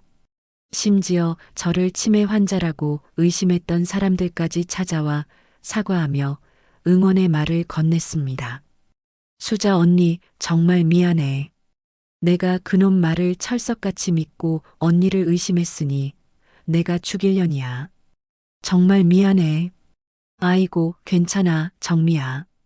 오죽했으면 그랬겠어. 이제 다 지나간 일이니까 마음 쓰지 마. 시장 상인들은 저를 지지하는 커다란 현수막까지 가게 앞에 걸어주었습니다. 우리 시장의 자랑, 박수자 사장님을 응원합니다. 비정한 페륜아들 엄벌하라. 오동식 회장님도 제 손을 꼭 잡고 찾아와 말했습니다. 수자 씨, 걱정하지 말아요. 우리 시장 상인들 전부가 그놈들 강력하게 처벌해달라고 탄원서를 모아서 제출했어요. 회장님, 정말 뭐라고 감사를 드려야 할지 고맙습니다. 그 와중에 영준이가 또 다른 통쾌한 소식을 전해주었습니다. 이모님, 그놈들 편에 붙어서 이모님 치매 진단서 위조에 가담했던 그 비싼 로펌 변호사도 증거 인멸 및 위조 혐의로 변호사 자격 정지됐습니다. 이제 저것들 국선 변호사나 선임해야 할 처지예요. 어머나, 그래. 아이고, 그것 참 고소하다. 쌤통이네. 곧이어 은행에서도 연락이 왔습니다. 박수자 고객님, 안녕하십니까? 고객님 동의 없이 대리인에 의해 부당하게 이루어진 모든 예금, 인출과 부동산 매매 계약이 무효 판결받았습니다. 즉시 재산 환수 절차를 시작하겠습니다. 네, 그게 정말이에요? 그럼 제 집이랑 돈을 전부 다시 찾을 수 있다는 말인가요? 네, 그렇습니다, 고객님. 곧 조치가 완료될 겁니다. 얼마 지나지 않아 제 돈으로 훔쳐서 사들인 강남의 고급 아파트와 번쩍이던 외제차는 당연히 모두 압류되었습니다. 그뿐만이 아니었어요. 지역사회에서 저를 응원하는 익명의 편지와 작은 후원금까지 들어오기 시작했습니다. 할머니, 뉴스 보고 펑펑 울었습니다. 부디 힘내세요. 세상에는 나쁜 놈들보다 좋은 사람이 훨씬 더 많아요. 할머니의 그 꺾이지 않는 용기에 깊이 감동받았습니다. 늘 응원하겠습니다. 저는 여전히 악한 사람들보다 선한 사람들이 훨씬 더 많다는 것을 다시 한번 실감했습니다. 영준이가 그런 저를 보며 제 손을 굳게 잡고 말했습니다. 이모님, 아직 끝난 게 아닙니다. 조금 더 힘내주세요. 그래, 영준아, 정말 고맙다. 너만 믿는다. 드디어 재판이 시작되었습니다. 저는 증인석에 당당히 서서 그동안 겪었던 모든 일들을 눈물로 그리고 분노로 낱낱이 증언했습니다. 존경하는 재판장님, 저는 제 아들을 30년간 제 목숨보다 더 소중하게 헌신해서 키웠습니다. 그런데 저 아들놈이 며느리와 짜고 이 어미를 산사태 속 흙더미에 버렸습니다. 제 울부짖음에 방청객들이 여기저기서 분노를 터뜨렸습니다. 검찰은 결정적인 증거인 그날의 녹음 파일을 재생했습니다. 기훈이와 미영이의 그 냉혹하고 끔찍한 자백이 조용한 법정 안에 생생하게 울려 퍼졌습니다. 아, 진짜. 엄마가 저 산사태 때 그냥 깔끔하게 죽었어야 했는데. 그러게 말이야. 어떻게 텐트에서 간신히 기어 나와 가지고서는. 녹음 내용을 들은 법정은 그야말로 경악으로 크게 술렁였습니다. 기훈이와 미영이는 빼도 박도 못하는 증거 앞에 고개를 숙인 채 아무런 변명도 하지 못했습니다. 영준이는 제 법정 대리인으로서 이들의 치밀했던 범행 계획과 그 잔혹함을 논리정연하게 그리고 완벽하게 입증해냈습니다. 피고인들은 단지 우발적으로 재산을 탐낸 것이 아닙니다. 처음부터 오직 피해자의 재산만을 노리고 치밀하게 계획을 세워 피해자를 산속으로 유인해 해하려 한 반인륜적인 존속, 살인 미수범들입니다. 부디 법의 엄중한 심판을 내려주십시오. 그러자 갑자기 기훈이가 피고인석에서 뛰쳐나와 저를 향해 무릎을 꿇었습니다. 엄마, 내가 잘못했어. 내가 미쳤었나 봐. 제발 한 번만 용서해줘. 엄마. 하지만 저는 그 더러운 얼굴을 쳐다보지도 않고 차갑게 외면했습니다. 닥쳐. 너는 내 아들이 아니다. 지옥에 가서 네 죄를 빌어라. 끝까지 죗값을 치러. 미영이는 마지막까지 살아보겠다고 모든 책임을 기훈이에게 떠넘기며 발악했습니다. 재판장님, 저는 억울해요. 저는 아무것도 몰라요. 전부 저 인간이 시켜서 한 짓이에요. 저는 따랐을 뿐이라고요. 하지만 이미 녹음 파일에는 미영이가 오히려 기훈이를 부추기며 범행을 주도했던 내용이 고스란히 담겨 있었습니다. 드디어 판사가 엄숙하게 판결을 선고했습니다. 피고인들은 자신을 낳고 길러준 어머니를 오직 재산 때문에 해하려 했으며 그 범행 수법이 지극히 잔인하고 반인륜적이므로 엄중한 처벌이 마땅하다. 이에 피고인 이기훈은 징역 7년, 피고인 최미영은 징역 5년을 선고한다. 또한 피해자 박수자 씨에게 탈취한 재산 3억 원 전액을 배상할 것을 명령한다.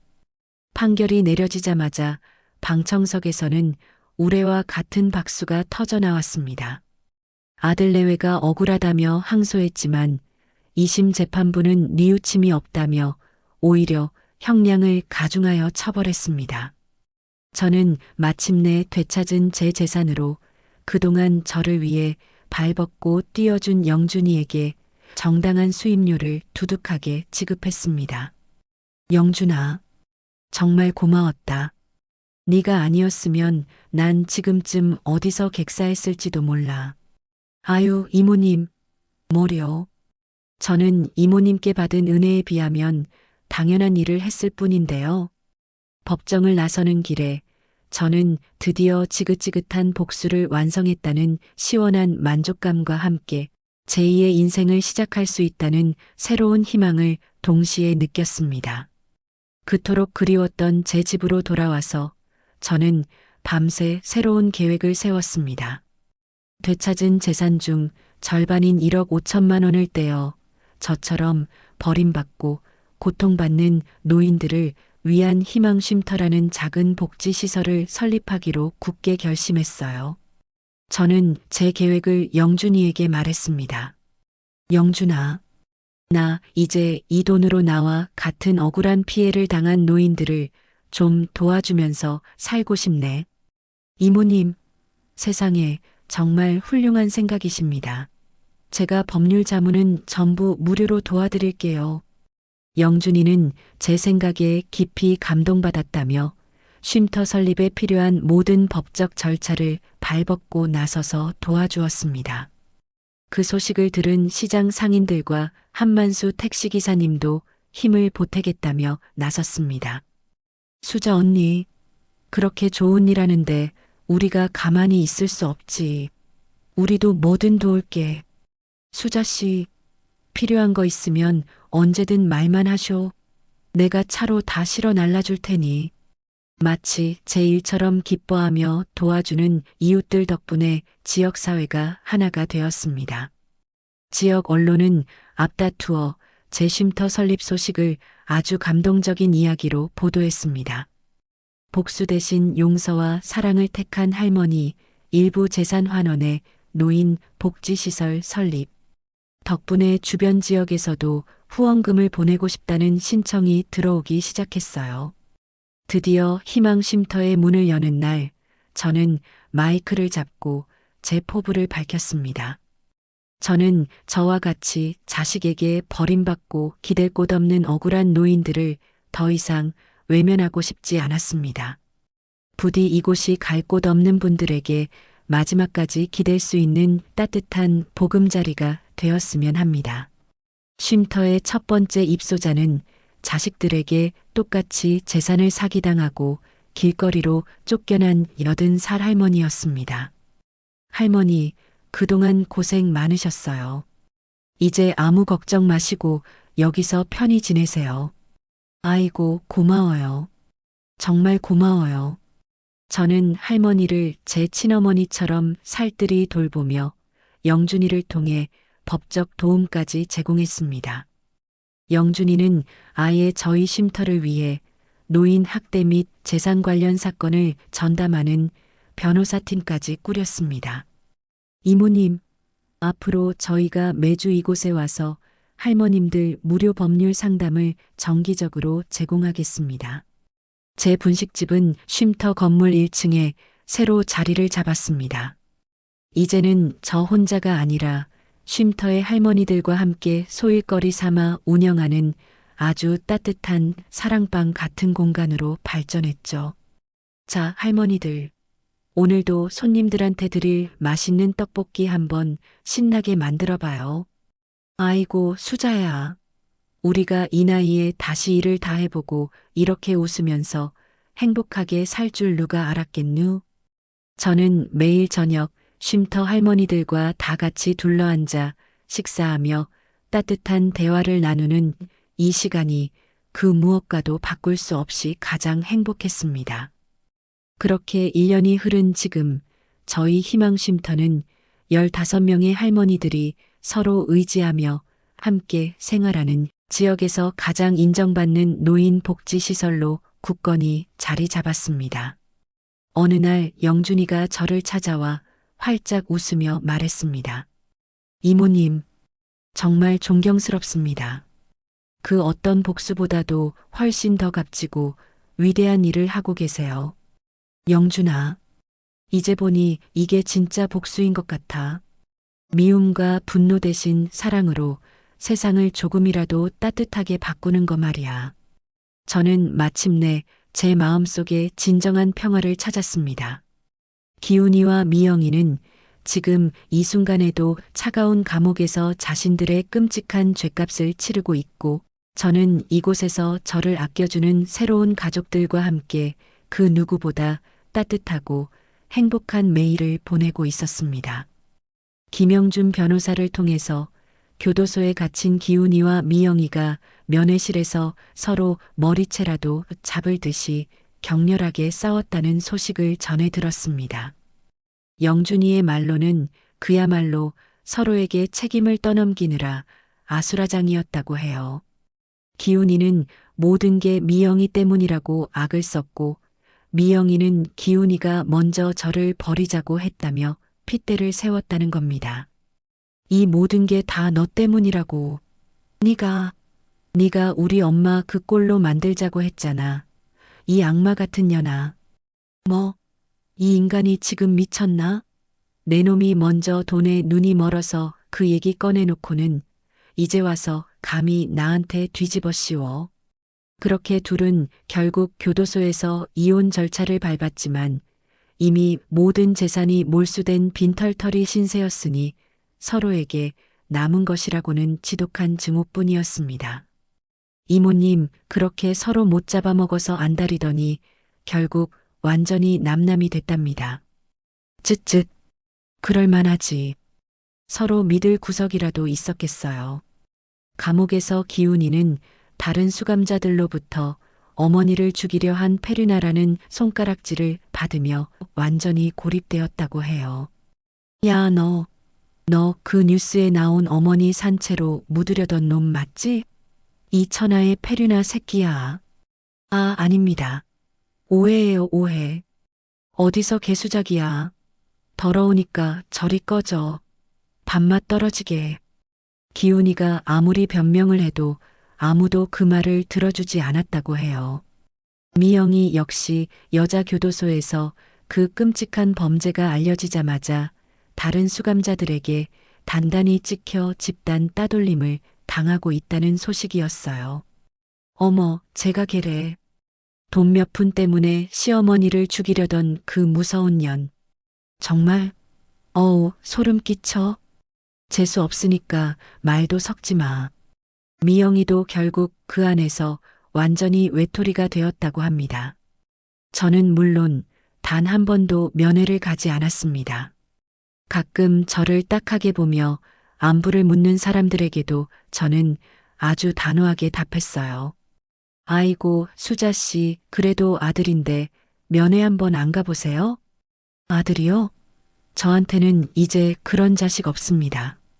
기훈이와 미영이는 죗값을 다 치르고 나와서도 평생을 정가자라는 낙인 속에서 비참한 삶을 살게 될 거였습니다. 그렇게 3년이라는 시간이 흘렀습니다. 이제 제 희망 쉼터는 20분이 넘는 할머니들이 함께 생활하는 이 지역에서 가장 인정받는 따뜻한 복지시설로 훌륭하게 성장했죠. 자, 할머니들. 오늘도 신나게 라디오 체조 시간입니다. 팔다리 쭉쭉 펴세요. 저는 매일 아침 할머니들과 함께 우렁차게 라디오 체조를 하며 건강하고 활기찬 하루를 시작합니다. 아이고, 우리 수자 원장 덕분에 내가 아주 몸이 날아갈 것 같네. 꾸준히 하셔야 효과가 있어요. 자, 옆구리 운동. 영준이는 예쁜 아가씨를 만나서 연애를 시작했어요. 영준이의 애인도 저를 친어머니처럼 생각해 주었고, 영준이는 바쁜 와중에도 매주 쉼터를 잊지 않고 찾아와 할머니들의 억울한 사연을 들어주는 법률 상담을 도와줘요. 이모님, 저 왔습니다. 오늘도 우리 할머님들 법률 상담해 드릴 분 계십니까? 응.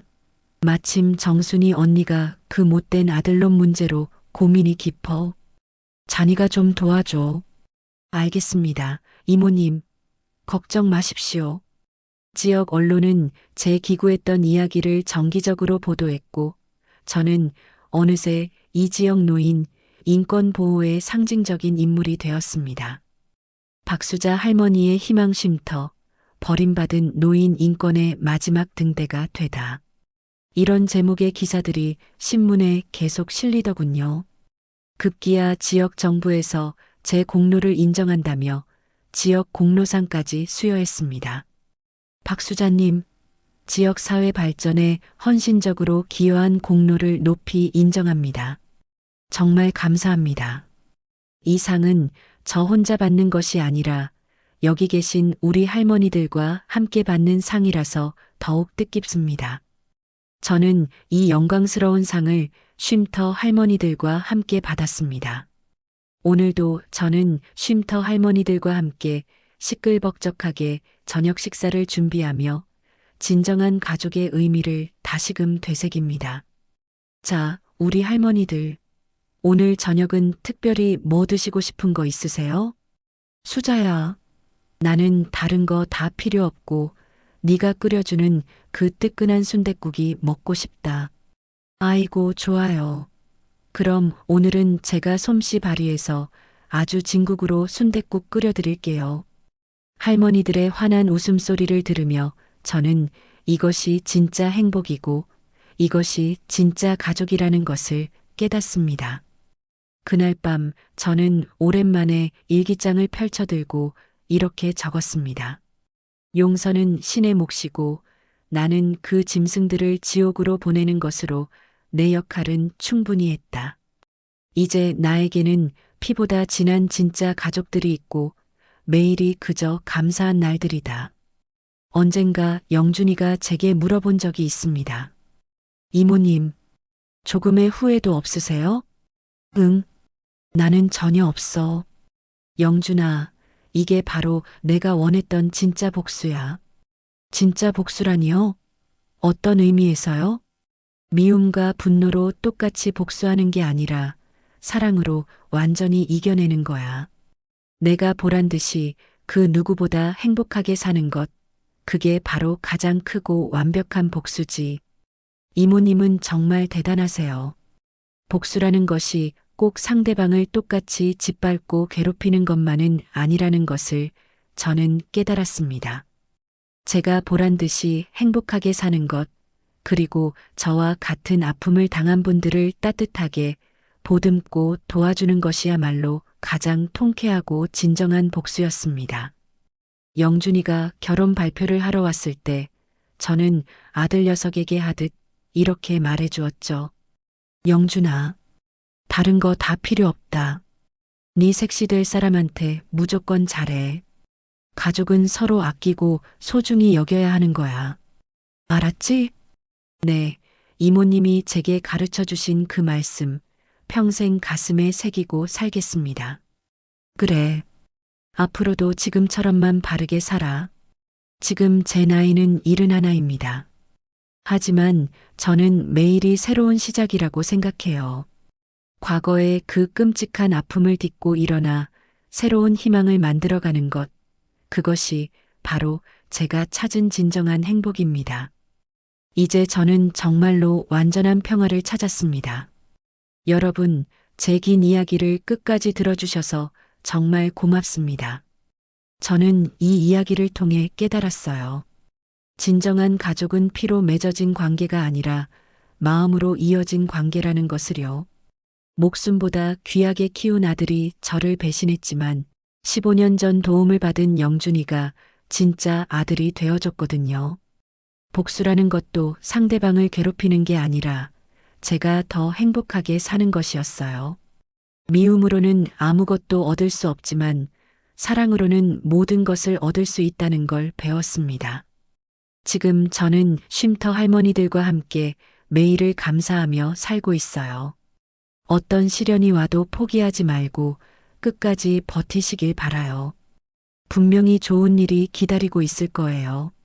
나이가 들어도 새로운 시작은 언제든 가능하다는 것, 그리고 진정한 행복은 함께 나누는 데 있다는 것을 여러분께 전하고 싶어요. 이야기를 끝까지 들어주신 분이 계시다면 잘 들었다고 댓글 하나만 남겨주세요. 감사합니다.